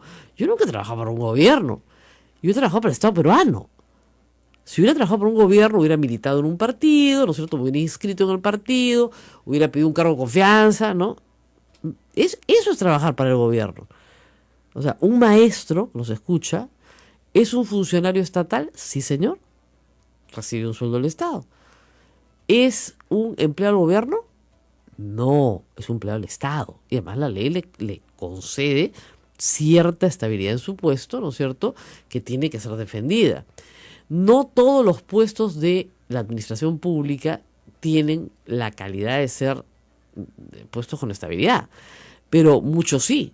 Y hay algunos que son de confianza, pero que, como el funcionario ha hecho carrera dentro de la administración pública, puede cambiar de dirección, digamos, o pasar de una dirección regional a una dirección nacional, a una coordinación, e ir subiendo hasta llegar a un puesto de dirección nacional de planificación, dentro de un ministerio, etcétera. Bueno, vamos a conversar con Álvaro Zapater, porque lo que insiste el ministro Segura es que nadie más se fue. Por lo tanto, uno, es mentira que se hayan ido personas puestas por Nadine Heredia. Ha dicho que señale una, el ministro Tornes, que diga quiénes son, porque no se ha ido nadie. O sea, primera mentira. Segunda mentira, el ministro Segura dice que él no se ha reunido a despachar, y su viceministro lo mismo, con Nadine Heredia, temas de su sector. Que los refrendos ministeriales se han hecho con el presidente de la República. O sea, segunda mentira, ¿no es cierto? Y bueno, el señor Tornes ha salido a pedir disculpas y ha dicho que hay sospechas. Sombras nada más entre tu vida y la mía. Álvaro Zapater, muy buenos días, gracias por contestar nuestra llamada. No, Rosa María, muchas gracias por la comunicación, por el teléfono, y también a Ismael. Bueno, tu escenario realmente me recuerda mucho a los tiempos de Alejandro Toledo, en el que pues teníamos gente competente en el espacio técnico, ¿no? Creo que había llevado al gobierno a personas de mucho nivel a nivel técnico. Para hacer política se demostró pues cierta naivete, como dicen en inglés, o ingenuidad al momento de llevar a cabo cierto tipo de declaraciones. Pareciera que lo que hizo el ministro Tornes fue, como se está diciendo ya de manera extendida entre líderes de opinión y prensa, que esto ha sido con la intención, por un lado, pareciera, de complacerse con el fujimorismo, pero por otro lado también pareciera que se hizo con la intención de salvar la cabeza de una funcionaria, de su viceministra, que al haber participado en el gobierno del presidente Humala fue cuestionada por nuevamente la bancada mayoritaria, y que él, para mantenerla en su posición de confianza, indicó que ella había sido rebelde en esa administración. Claro, él lo que dijo es, ella se enfrentó a Nadine Heredia, ¿no? Trató de mejorarla, si quieres. Pero el problema con eso es que primero es falso, ¿no es cierto? Porque hay un argumento que es fáctico. O sea, lo que ha dicho el señor Segura es que me diga qué funcionarios del Ministerio de Economía y Finanzas han salido, además de mi persona y la del viceministro de Filipe. Y no hay nadie, están todos ahí. ¿Y por qué están todos ahí? Porque es gente de carrera. Porque aunque parezca mentira, el señor Castilla era viceministro en tiempos de Alan García. Y el señor Segura fue también una persona que trabajó con Pedro Pablo Kuczynski en el mismo ministerio. Así es. O sea, el número de gente dispuesta a trabajar para el Estado que tenga algún talento es escasa. Entonces va a ser pues la misma gente. Por eso es que tenemos efectivamente la misma política económica hace más o menos 25 años. Correcto, efectivamente, como bien indicas, el talento ¿Por en qué el no Estado dijo, peruano... por qué no